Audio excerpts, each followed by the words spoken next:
ini namanya apa nih? Maksudnya dari baik ke buruk, dari buruk ke baik. Artinya kan tukang bolak-balik ini, Pak. Dari baik balik ke buruk, dari buruk balik ke baik. Dalam bahasa Arab disebut dengan kolbu. Maka kolbu itu artinya bolak-balik. Maka kolbu disebut dengan sentralnya jiwa. Ladangnya ilmu thariqah. Baru yang ketiga, lapisan ketiga, itulah ruh. Kita yakin kalau kita ini hidup. Dan kita yakin walaupun nggak pernah nampak tuh ruh, manusia hidup pakai ruh. Makanya manusia setelah kejadian jasad 4 bulan 10 hari di dalam rahim emak ditiup namanya ruh. Itu Al-Hijr 29. Fa idza sawaituhu wa nafakhtu fihi min ruhi. Setelah sempurna kejadian jasad itu, aku tiupkan ruhku, kata Allah. Ini kalau bilang Allah bilang ruhku, kalau dalam bahasa tasawuf disebut dengan istilah tajalli. Bagian, serpihan dari Allah itu masuk dalam tubuh manusia. Itulah ruh. Makanya ruh dari mana? Dari Allah. Orang meninggal dikembalikan kepada potensi diri. Jasmani dari tanah. Meninggal pulang ke tanah. Tergantung tanahnya. Ada tanah liat, ya Pak. Ada tanah lumpur. Dan ada tanah sengketa. Kan itu ya. Ini tergantung. Kalau susu ini kedelai, manis rasanya. Ini Pak, tangan kita ini, pegangkan sama dia. Angkat. Kemudian dekatkan pada bibir kita. Kemudian ucapkan Bismillahirrahmanirrahim.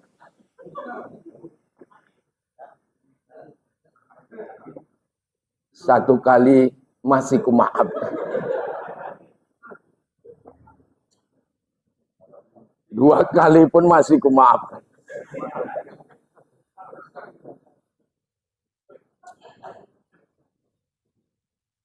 Hakul beragama itu ya itu, Pak.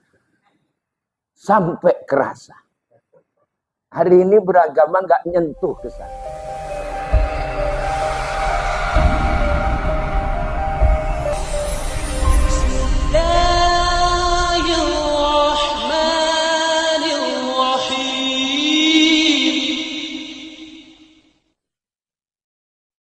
Assalamualaikum warahmatullahi wabarakatuh.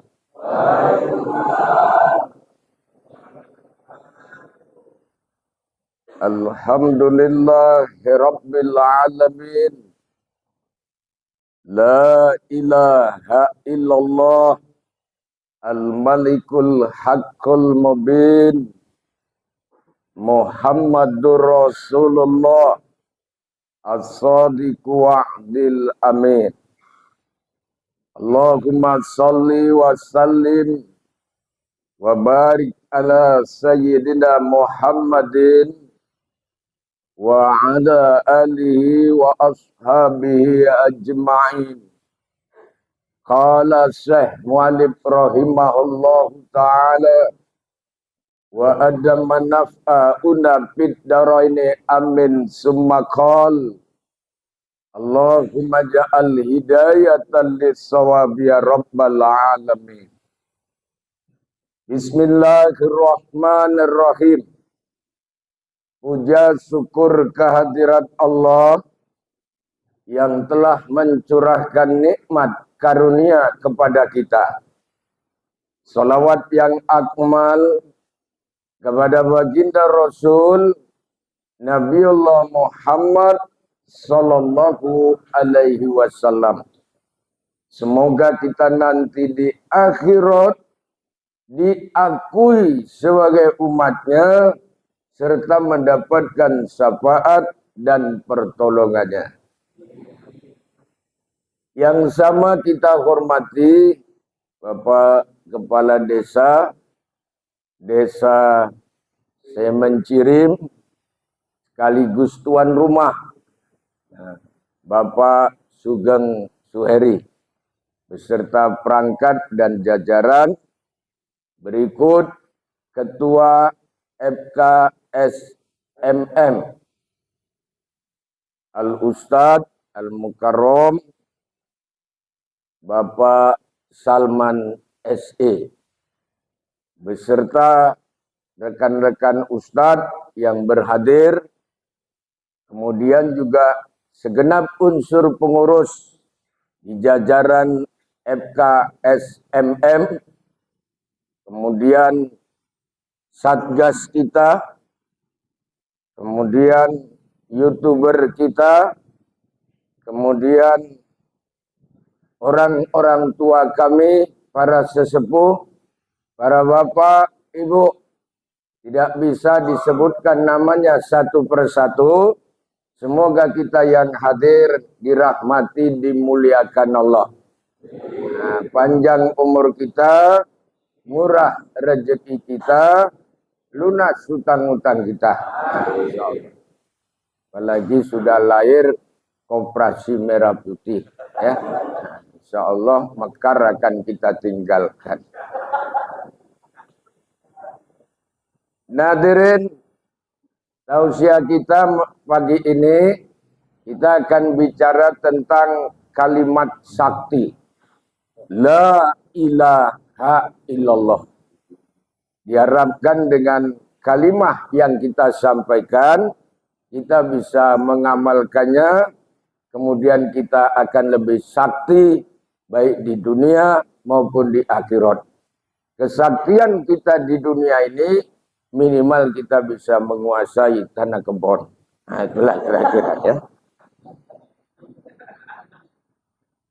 Hadirin, ada hadis.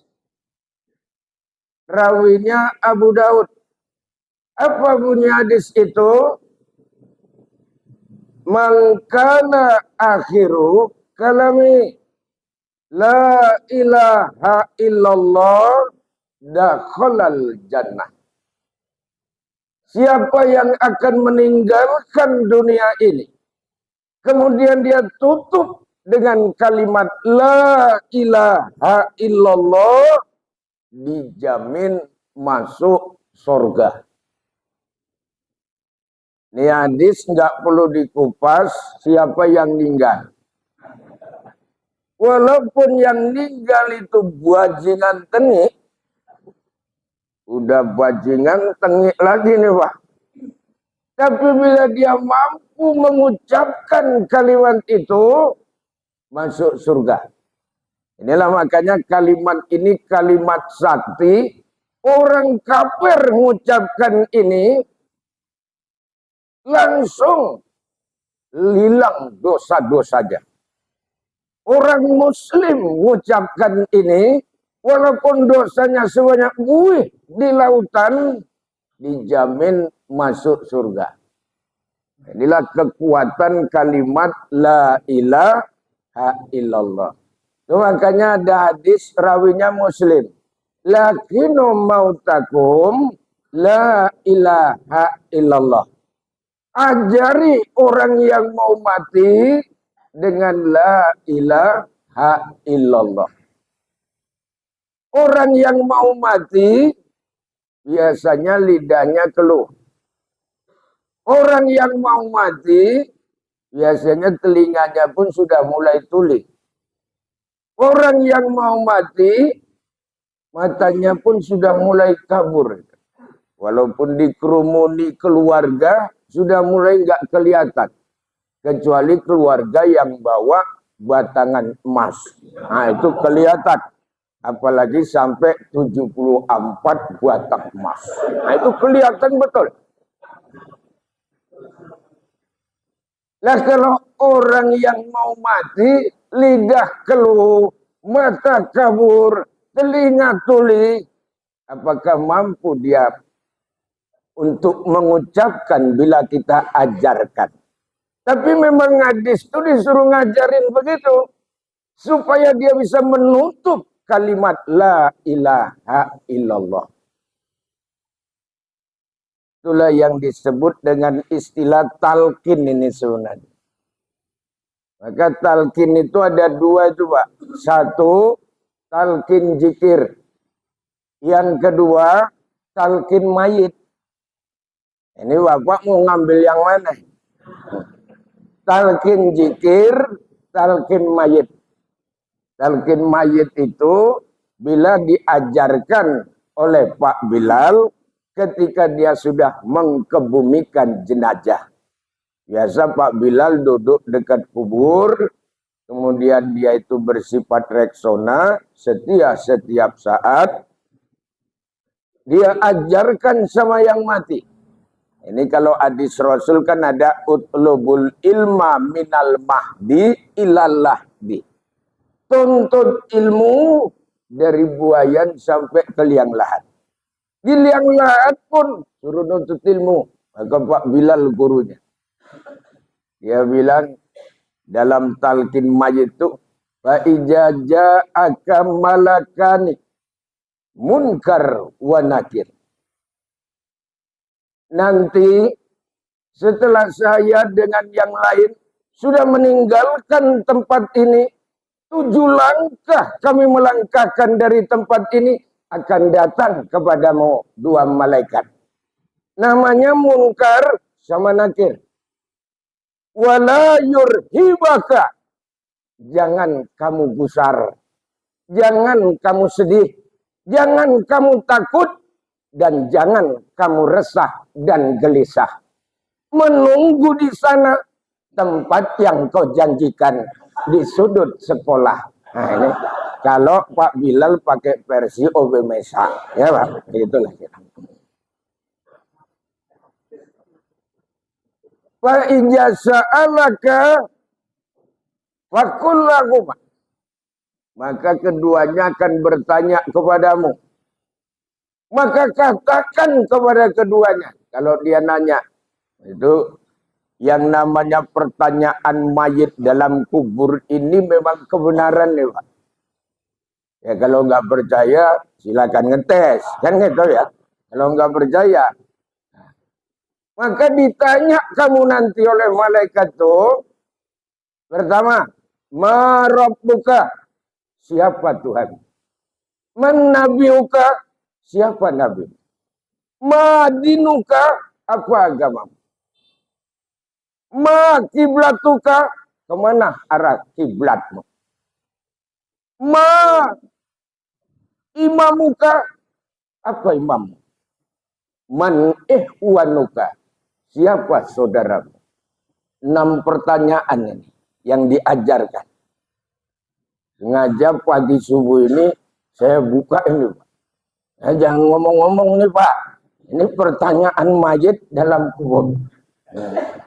Jangan kasih tahu orang. Khusus untuk kita aja ini. Maka Pak Bilal ngomong sama mayit. Fabilisani sohe.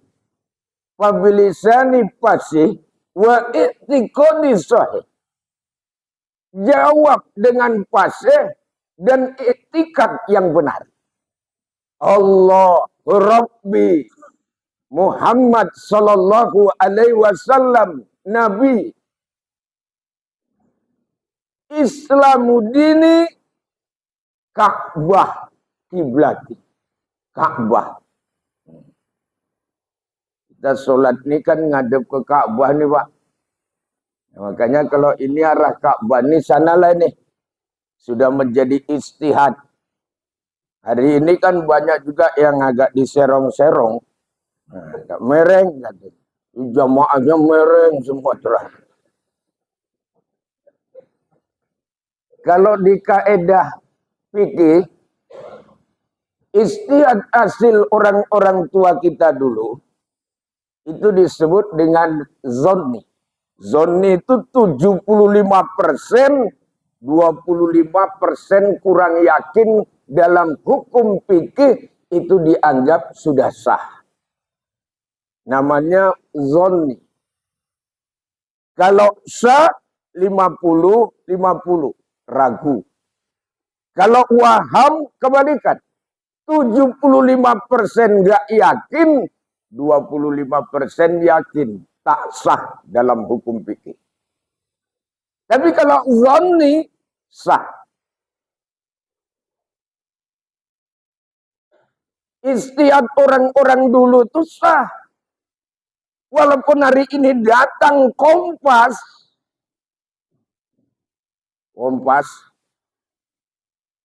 Kenapa datang hari ini? Karena hari ini banyak tukang Kompas, Pak. Ya. Menyatakan kalau ini agak mereng, Kompas ini bukan qot'i, tapi zon. 75% yakin. Dalam kaidah fikih, zonni tidak akan pernah bisa membatalkan yang zonni itu. Paham itu ya Pak? Nggak bisa batal. Sama-sama zonni. Kecuali qot'i. Ada yang pulang umroh, dia bawa benang. Diikat benang itu di Ka'bah. Naik pesawat ditarik terus sampai kemari. Itu baru jelas. Tapi benang siapa kan itu.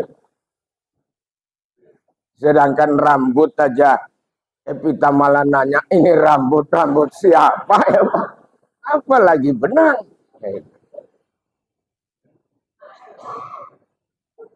Ini Ka'bah. Apa saudaramu?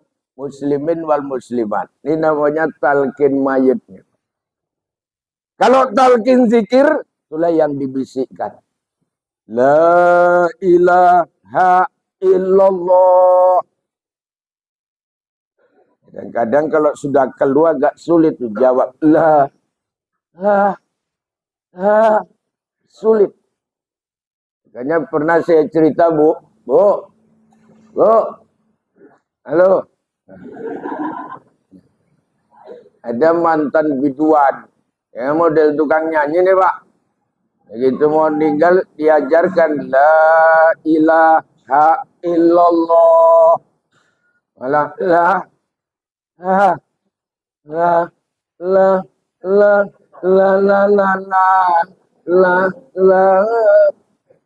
yang ngajarin pun kontak Pak langsung nyambung. Dayung perahu di dayung. Ini lagu Imam S. Arifin nama Dahlia ini. Perahu di dayung. Sulit mengucapkan. Makanya interpretasi hadis itu untuk orang yang mau meninggal memang berlaku. Tapi pahami hadis ini. Lakinu mautakum la ilaha illallah. Ajari orang yang mau mati. Kalau ajari orang yang mau mati, sekarang ini kan kita semua hidup. Dan suatu saat bakal mau mati. Artinya mumpung lidah belum keluh, telinga juga masih mendengar, mata juga masih terang, pelajari la ilaha illallah dari mulai sekarang. Jangan waktu sakaratul maut. Pelajari sekarang ini. Bagaimana cara mempelajarinya? 3. Pelajari secara ilmu syariat, pelajari secara ilmu tarekat, pelajari secara ilmu hakikat. Kenapa harus 3 ilmu ini? Karena memang diri manusia terdiri dari 3 lapisan. Pertama, lapisan jasad. Inilah yang hadir di tempat ini. Baik yang sudah sarapan maupun yang belum. Nah, ini jasad. Ilmu jasad syariat. Karena ilmu syariat itu hanya mencakup tentang perkataan dan perbuatan. Lapisan kedua, dalam tubuh manusia ini ada namanya nafs. Nafs itu jiwa. Jadi kita ini dalam diri manusia ini, dalam diri kita ada namanya jiwa. Bahasa Arab nafs. Nafs itu bukan akhirnya aku menemukanmu, bukan, itu kelompok BEM. Pak. Ini nafs. Apa itu? Jiwa. Kalau bahasa Arab dua jiwa, nafsani. Banyak jiwa, ampus. Banyak jiwa mati semua, mampus. Bahasa Arab ini.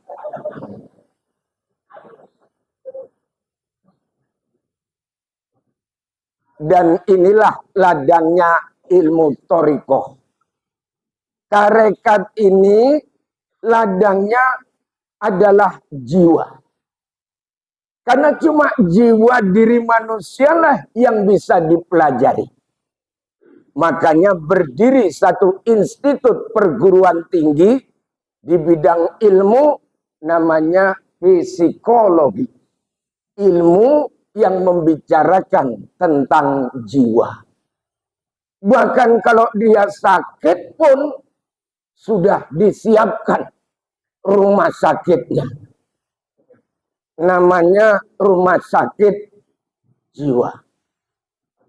Makanya pemilu 2024 semalam, pemerintahan Kota Medan sudah menyiapkan 300 kamar di rumah sakit jiwa untuk caleg-caleg yang tidak duduk. Saya waktu itu protes karena saya caleg juga kan gitu ya waktu itu. Waktu itu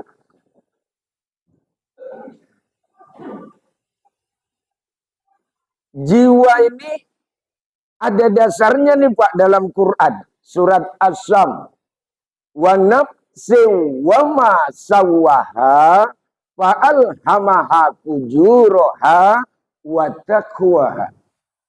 Allah telah ilhamkan pada jiwa manusia ini kadang cenderung melakukan kebaikan, kadang cenderung melakukan keburukan. Melakukan kebaikan takwa namanya. Melakukan keburukan fujur namanya. Kadang dia baik, kadang dia buruk. Kadang buruk, kadang baik. Kira-kira kalau kadang baik, kadang buruk, kadang baik. Perilaku manusia kan begitu nih Pak. Kadang-kadang baik, kadang-kadang buruk. Kalau baik ke buruk ini namanya apa nih?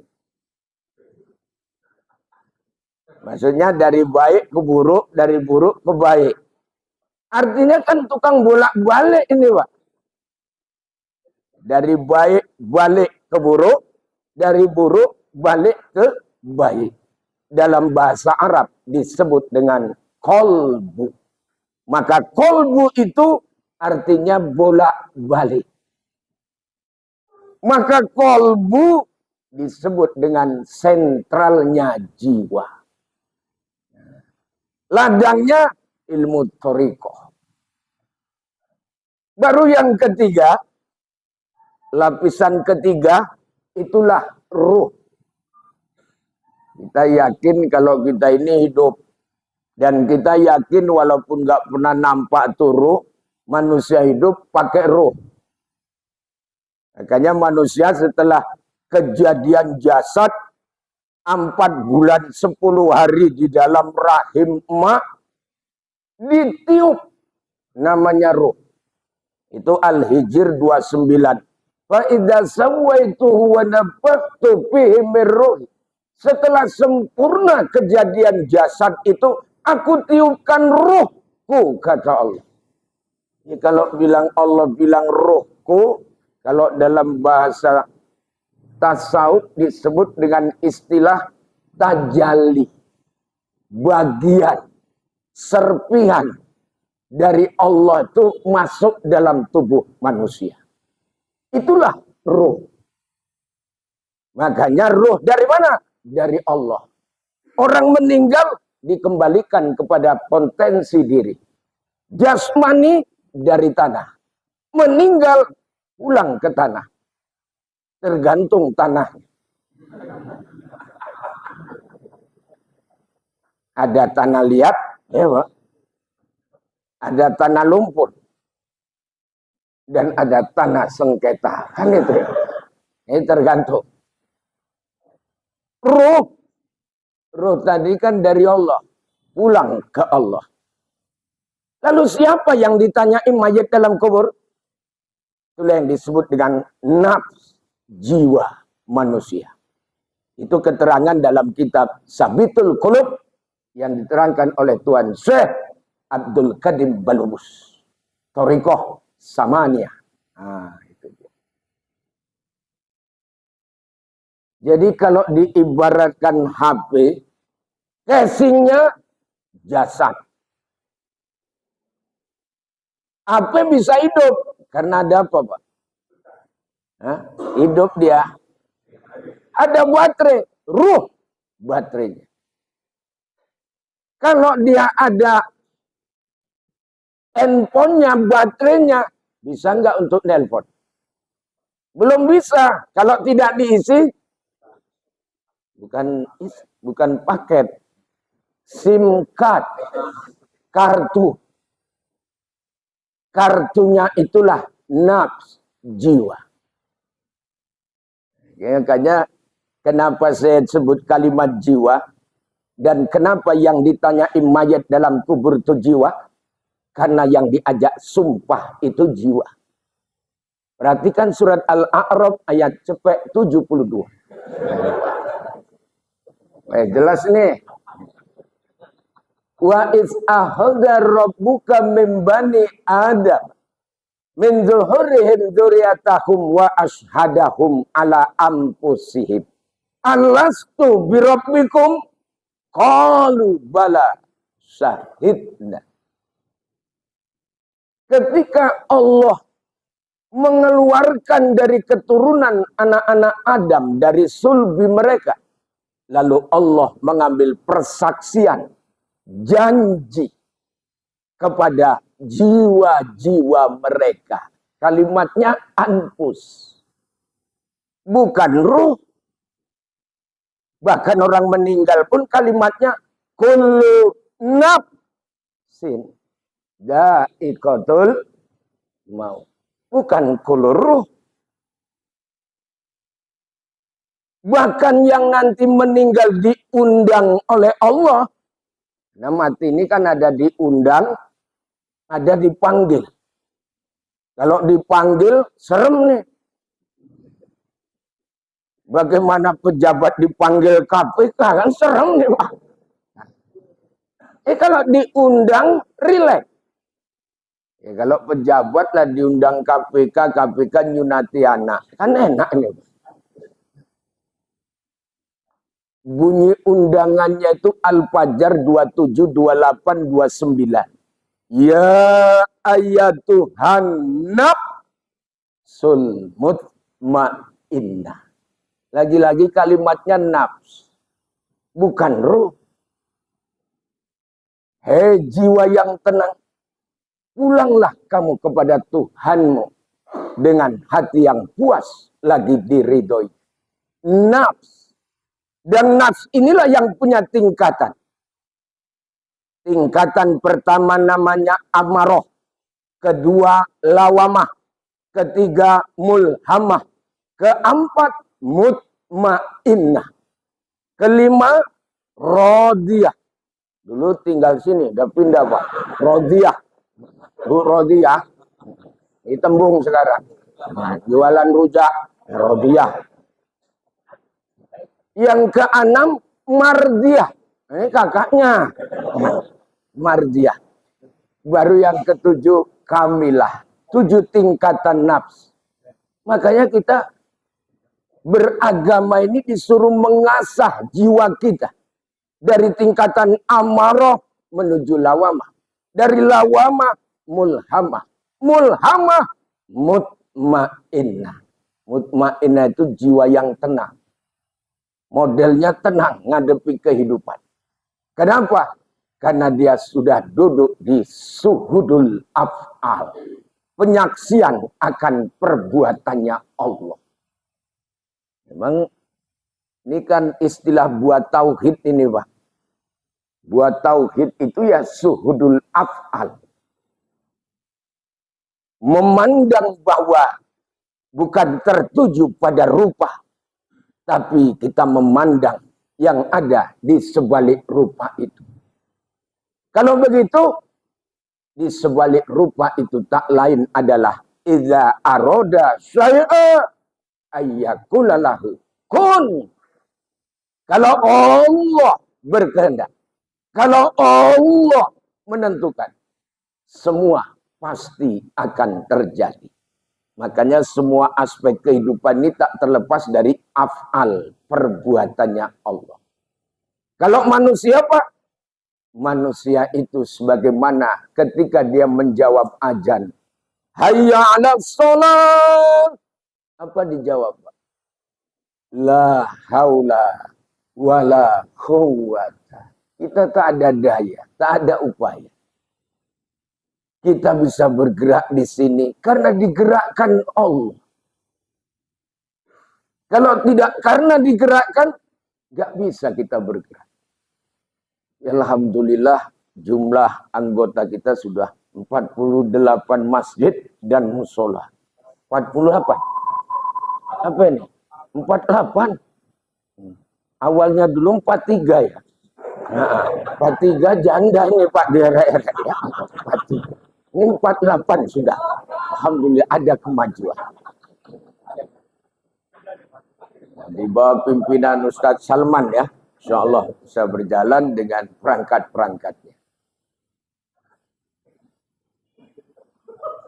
Udah paham ya Pak? 08 maling itu Pak. Alah, itu yang dulu-dulu itu udah kita tinggal. Jadi, bagaimana cara mengamalkan kalimat ini? Secara ilmu syariat, tarekat, dan hakikat. Kalau diibaratkan buah, syariat itu kulitnya. Tarekat itu isinya. Hakikat itu adalah rasanya. Kulit membungkus isi. Isi menyimpan rasa. Itulah maknanya. Kalau Bapak beli durian, ada kulit, ada isi, ada rasa. Makanya kalau orang ngaji duduknya di syariat aja, kita bilang durian itu luar biasa rasanya. Nikmat betul. Lalu dia jawab, apa? Saya makan durian, mulut saya berdarah-darah. Rupanya yang dimakan kulitnya.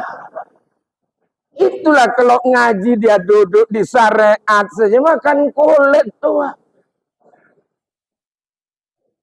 Gak masuk ke dalam. Sebagaimana tadi diri kita ini ada lapisan-lapisan. Disentuh semuanya itu. Dengan aspek agama. Supaya dia tidak jatuh kepada aspek ritual.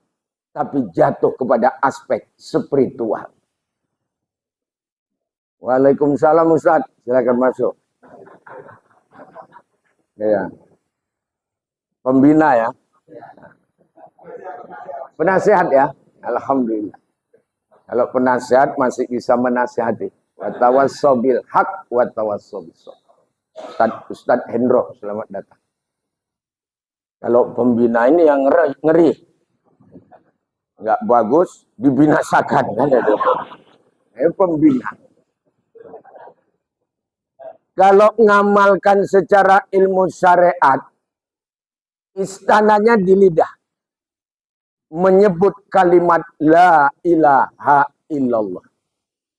Dan kalimat itu harus diucapkan dengan benar. Apa ilmunya? Ilmu tajwid. La panjang 6 harkat. Ila panjang 2 harkat. Allah tabhid tebal. Karena ada ilmu tajwid kalau tipis tarkik.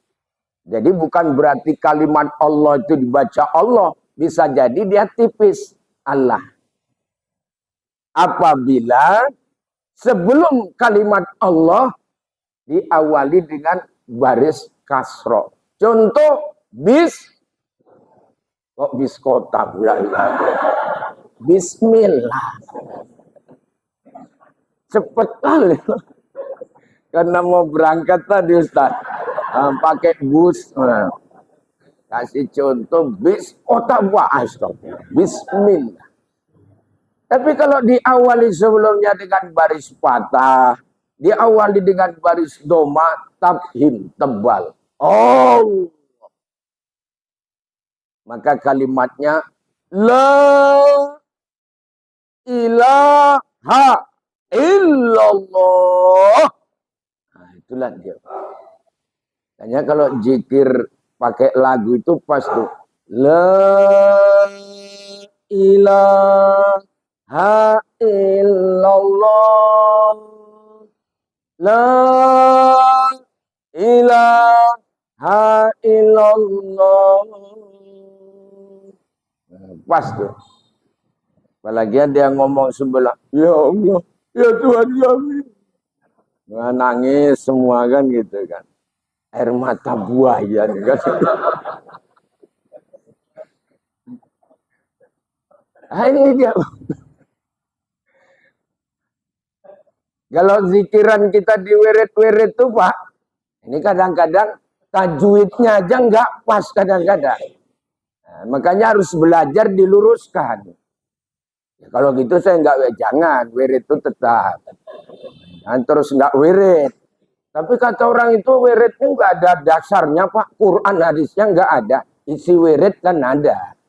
Apa isi wirid? Pertama silaturahmi. Ada nggak dasarnya kita disuruh silaturahmi?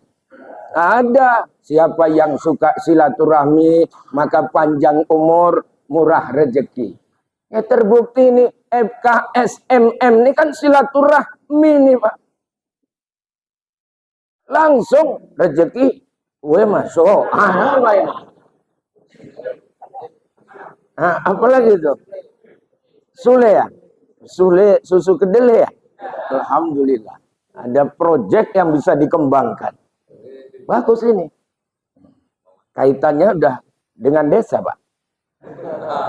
Istilahnya untuk perluasan. Kan perlu juga itu pakai dana desa. Gitu. Pengembangan.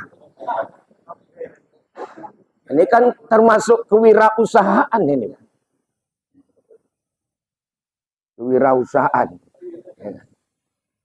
Tapi nggak dibantu pun udah berdiri sendiri, berarti udah kokoh, udah kuat.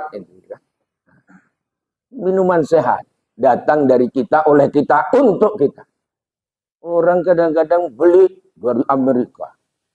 Minuman-minuman sekarang ini Pak, macam di perusahaan Indomaret dan lain sebagainya. Bukan minuman kita.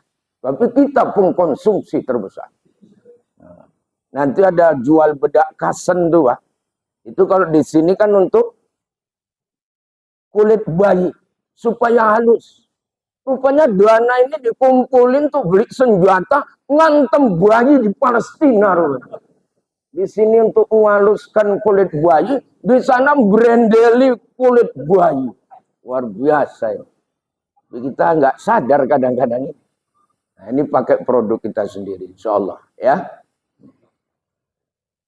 Ilmu syariat nih, ucapkan. Kalau kita berzikir, misalnya di wirid, baca komandannya Abdul Zikri, fa'lam annahu la ilaha illallah. Rame-rame kan jawab tuh. La ilaha illallah.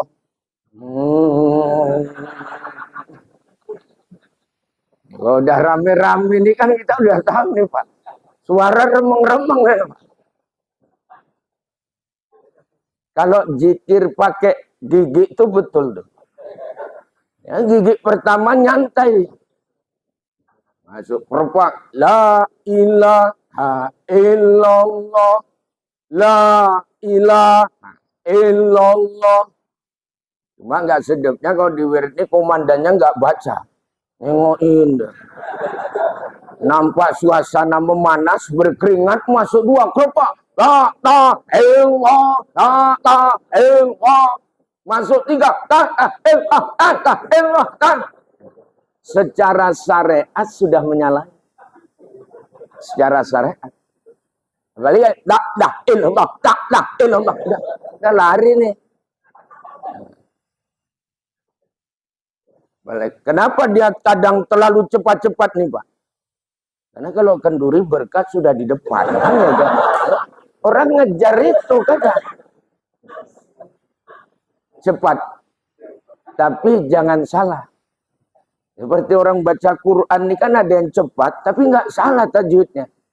Sama seperti kita nyetir mobil. Cepat, tapi nggak nabrak. Saya di rumah Tembung kemarin 15 menit cuma. 15 menit.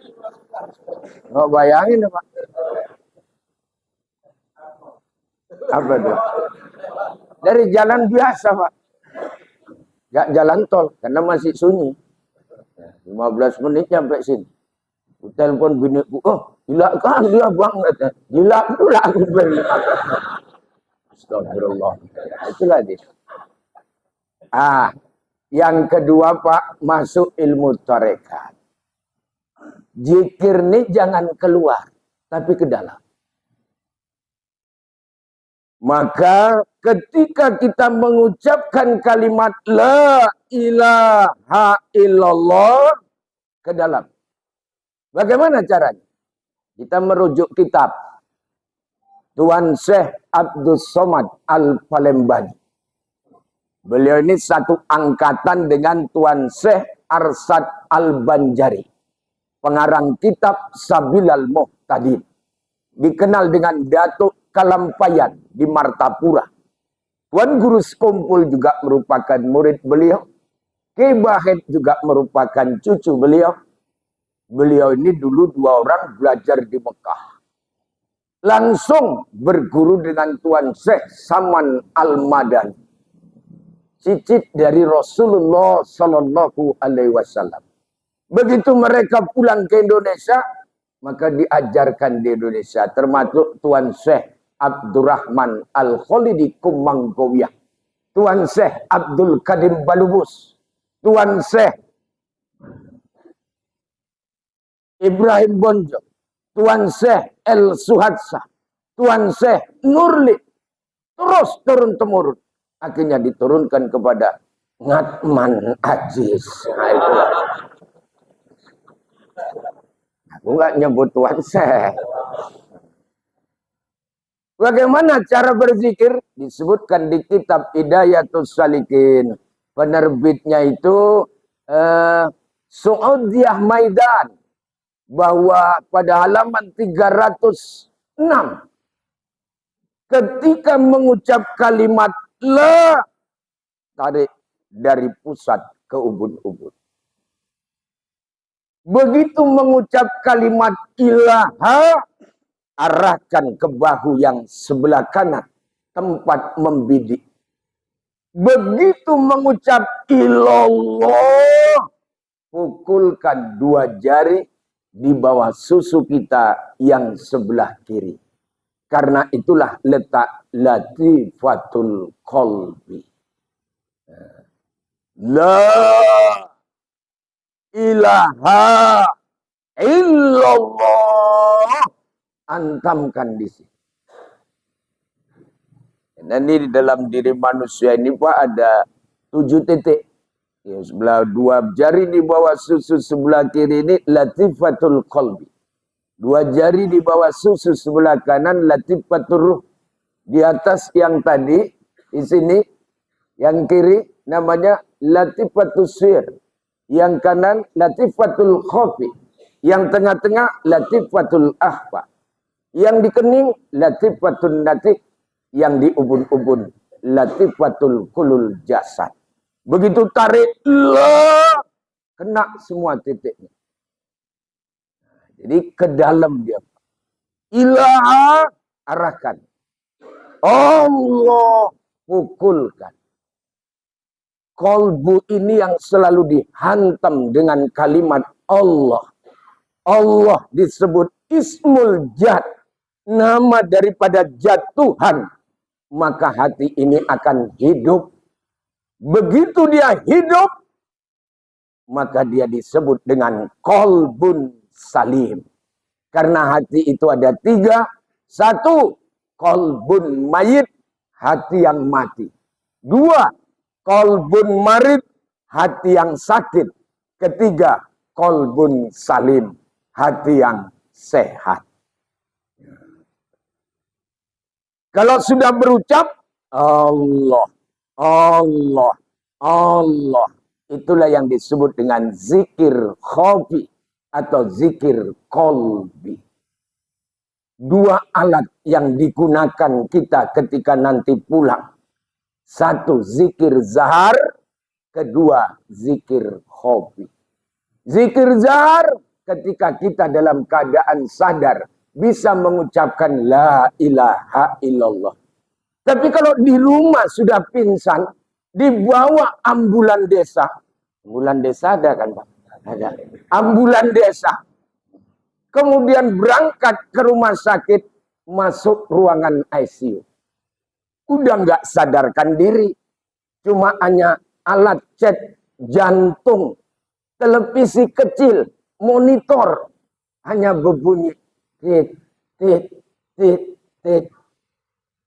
Kalaulah dia pulang di situ, bagaimana dia mau menyebut? Sudah tak sadarkan diri. Maka pakai ini. Itulah zikir khofi. Dia tak sadarkan diri, tapi kolbu terus berzikir. Allah, Allah, Allah. Dokter pun heran. Dokter heran. Nengok televisi itu biasa makin turun, makin ke bawah, makin lemah, meninggalnya orang. Tapi meninggalnya posisi televisi itu ke atas. Karena logikanya kan mana mungkin disebut Ismul Jad turun. Pasti naik. Dokter terheran-heran. Ini meninggal tapi kok cek televisi jantung ke atas, bukan ke bawah. Karena disebut Ismul Jad.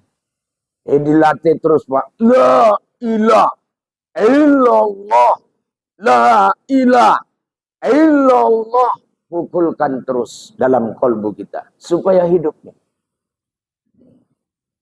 Kalau sudah hidup, kolbun salim. Yaumal la yanfa'u malu wala banun illa man atallaha biqalbin salim. Ingat, ada hari di mana hartamu, anak-anakmu tidak bermanfaat sama sekali buat dirimu kecuali menghadap Allah. Qalbun salim. Nah, itu dia. Paham, Pak? Paham ya? Udah mau habis nih ya? Belum. Setengah 8. Setengah 8. Udah, kita teruskan. Nah ini ya jam nokoh ya.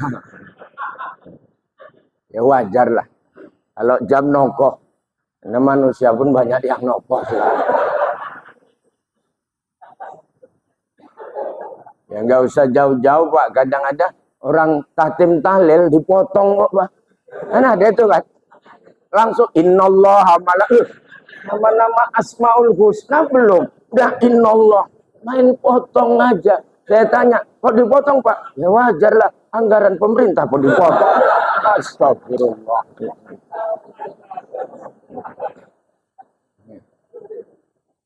Sekarang Pak masuk ilmu hakikat. Ini cerita rasa. Untuk supaya kita tahu rasa, harus tahu isi. Apa isi la ilaha illallah? La ilaha illallah ini ada 4 kata ini. La ilaha illa Allah. 4 kata. Rupanya isi di dalamnya itu apa, Pak? Sifat 20.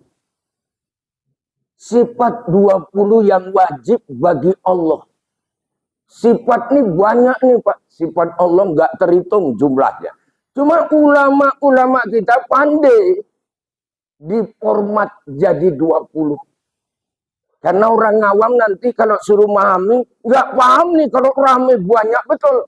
Diformat jadi 20. Itulah perjuangan ulama ahlus sunnah wal jamaah, Tuan Syekh Abdul Hasan Al-As'ari dan Tuan Syekh Abu Mansur Al-Maturidi.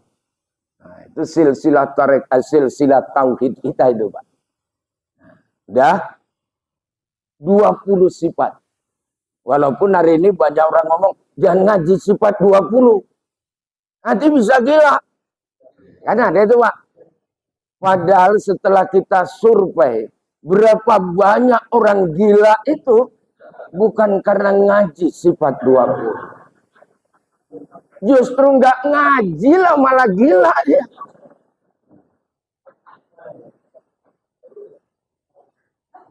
Ya kalau dia nggak ngaji sifat 20, macam mana dia kenal Allah? Karena awal agama ini kan awaludin ma'rifatullah. Awal agama kenal Allah. Bagaimana cara kenal Allah? 4. 1, kenali namanya. Siapa nama Allah? Sama nama Tuhan kita? Allah. Mana dalil? Toha ayat 14. Innani annallah la ilaha illa ana fa'budni wa aqimis sholata li dzikri. Sungguhnya aku ini Allah. Gak ada Tuhan kecuali aku. Sembahlah aku. Tegakkan sholat untuk mengingat aku, kata Allah. Banyak orang yang cuma kenal nama, sholat pun akhirnya nyembah Allah, tapi nyembah nama. Bapak Ibu sholat, nyembah siapa? Allah. Yang kayak mana? Ya itu yang tulisan alif, lam, ha. Itu nama. Bukan yang punya nama. Luruskan sedikit lah ya, Pak. Kenali nama. Yang kedua, kenali perbuatannya. Kalau kenal nama disebut tauhidul asma. Kenal perbuatan, tauhidul af'al. Ini semua perbuatan dia.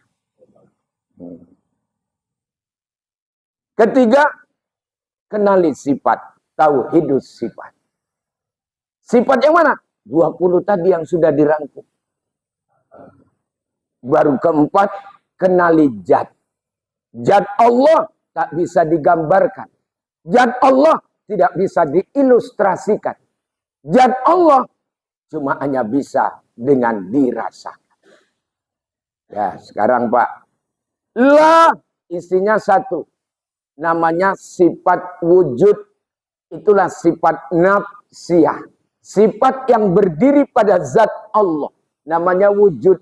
Wujud itu ada. La-nya, la nafi. La yang mentiadakan. Maksudnya, semua ini tak ada. Yang ada hanya Allah. Itulah ketika kita berzikir, makrifatkan hanya Allah yang ada. Karena kita ini adanya karena diadakan. Suatu suaat nanti. Kenapa saya sebut suatu suaat? Karena kalau suatu saat cepat nih Pak. Nah, saya bilang suatu saat nanti kita bakal nggak ada. Betul apa betul Pak? Rasul meninggal berapa? 63. Kita yang umatnya merujuk ke umur Rasul. Saya 50 Pak, 13 tahun dah. 63 tahun lagi. Yang serem 62 tahun 11 bulan. Nah, ini agak serem. Ini la wujud. Ilaha sifat yang 5 disebut dengan salbiyah. Hal yang tak layak pada Allah. kidam, bako, muhalafatul lil hawadis, qiyamu binafsi, wahdaniyah. Illa isinya 7. Sifat ma'ani. Apa itu? Kudrat, irodat, ilmu, ayat, sama, basar, kalam. Allah isinya 7. Sifat ma'nawiyah. Yang berlajim-lajiman dengan sifat ma'ani. Mana itu? Qadirun, muridun, alimun, hayyun, sami'un. Kok Paimun pula bapak? Enggak masuk. Paimun itu mertuaku, Pak. Sebut-sebut. Ya. Ya, Pak. Nah, habis sami'un, basirun. Habis basirun, baru mutakallimun. Itulah isi. Isi itulah ketika kita pahami akan menumbuhkan rasa. Karena rasa itu letaknya dalam kolbu. Dan kolbu yang bersih yang bisa merasakannya. Maka zikir itu diperbanyak. Dari situlah kita kenal ada istilah. Ilmul yakin, ainul yakin, hakul yakin. Ilmul yakin. Ini apa ini Pak namanya tadi? Sule itu terasa manis. Susule itu susu kedelai. Susu kedelai itu terasa manis. Di FKSMN. Kalau saya tanya Bapak semua. Susu kedelai yang itu terasa manis enggak Pak? Ya, kok enggak jawab Bapak? Pak, susu kedelai itu terasa manis enggak? Itu memang ilmunya. Semua udah tahu kalau susu itu manis. Begitu diletakkan di depan ini Pak. Inilah masuk ainul yakin. Itulah ilmu. Ain itu kan mata. Ainul yakin. Melihat dengan mata. Nampak. Kelihatan. Supaya hakul yakin dari jarak jauh. Kita buka. Kita buka sendiri. Nah, itulah ilmu sakti. Ya, aman nih Pak. Begitu sudah terbuka. Supaya hakul yakin. Kalau susu ini kedelai. Manis rasanya. Ini Pak. Tangan kita ini. Pegangkan sama dia. Angkat. Kemudian dekatkan pada bibir kita. Kemudian ucapkan Bismillahirrahmanirrahim.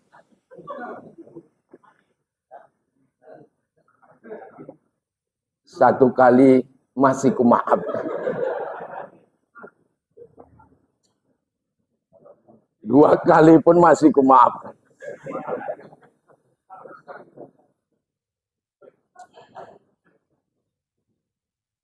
Hakul beragama itu ya itu Pak. Sampai kerasa. Hari ini beragama nggak nyentuh ke sana. Maka karakter kepribadian akhlakul karimah nggak muncul. Kenapa? Agamanya ritual, tidak spiritual. Sholat saya Pak. 5 waktu. Yang sunat pun saya kerjakan. Bahkan kurang puas saya sunat Pak. Itu contohnya lah. Terus puasa Senin Kemis saya jalankan. Bahkan puasa Nabi Daud pun saya lakukan. Puasa Nabi Daud kan hari ini puasa, besok buka, terus puasa, besok buka, terus buka, terus puasa. Sering banyak buka-bukaannya. Haji udah berangkat Pak. 2 kali saya berangkat. 2 kali. Terus pokoknya udah semua Pak. Tapi perilakunya nggak berubah. Itulah beragama ritual. Jadi kalau spiritual menyentuh lapisan dalam. Berubah karakter perilakunya. Kalau dia perempuan jadi istri yang saleha. Kalau laki-laki suami soleh. Oh, rumah tangga pun akan menjadi sakinah mawaddah warahmah. karena dibangun oleh si soleh dan soleha. Cuma ibu-ibu ini ibu masuk surga nggak usah jauh-jauh. Hormati aja suamimu, insya Allah masuk surga. Ada 3 golongan nanti yang tidak dihisap di hari kiamat. 1, orang yang suka menuntut ilmu. Kita inilah Pak, masuk. Masuk Bapak. Cuma karena nuntut ilmu ini pakai ustadz, yang ngajar ustadz, ya sebelum Bapak masuk, saya dulu ada masuk. Baru Bapak. Kan itu. Yang kedua, seorang anak yang berbakti kepada kedua orang tuanya. Yang ketiga, istri yang patuh kepada suaminya. Nggak dihisap di hari kiamat. Nah, makanya patuh ya Bu, sama suami ya. Karena dia pemimpin dalam rumah tangga. Kalau jumpa, hormati, hargai. Begitu jumpa suami, ketua, menghormati suami. Kan itu? Gue asal jumpa begitu. Dihargai dan dihormati. Ya. Pokoknya ketua lah. Nah. Bapak di sini dan ibu di luar. Apa yang kita rasakan hari ini, Pak? Dari tubuh kita ini. Rasa panas apa dingin? Rasa panas apa dingin? Aku pun yang merasakan dingin. Kalau panas dalam istilah keringat biasa. Terasa dingin. Kenapa dingin Pak? Karena ada AC. AC mengeluarkan apa Pak? Mengeluarkan udara, mengeluarkan angin. Pertanyaannya, warna apa angin itu? Ada yang ngomong warna merah Pak. Itu kalau keroan ya. Nah, ya keroan kan warna merah. Tapi kita nggak tahu warna angin itu apa. Kemudian bentuk angin juga nggak tahu. Tapi dapat nggak kau rasakan angin itu? Dapat. Bagaimana? Tubuhnya. Tubuhku terasa dingin. Tanda ada angin. Begitu juga lah kepada Allah Ta'ala. Walaupun ini tamsil jauh. Allah tak bisa digambarkan zatnya. Diilustrasikan. Tapi hanya bisa dirasakan dalam kehidupan kita. Kenapa? Ketika kita ngaji tentang sifat. Sudah pasti ada zat di sana. Karena sifat berdiri pada zat. Gak akan mungkin gula terpisah dari manisnya. Gak akan mungkin cabai terpisah dari pedasnya. Di mana ada cabai, di situ ada pedas.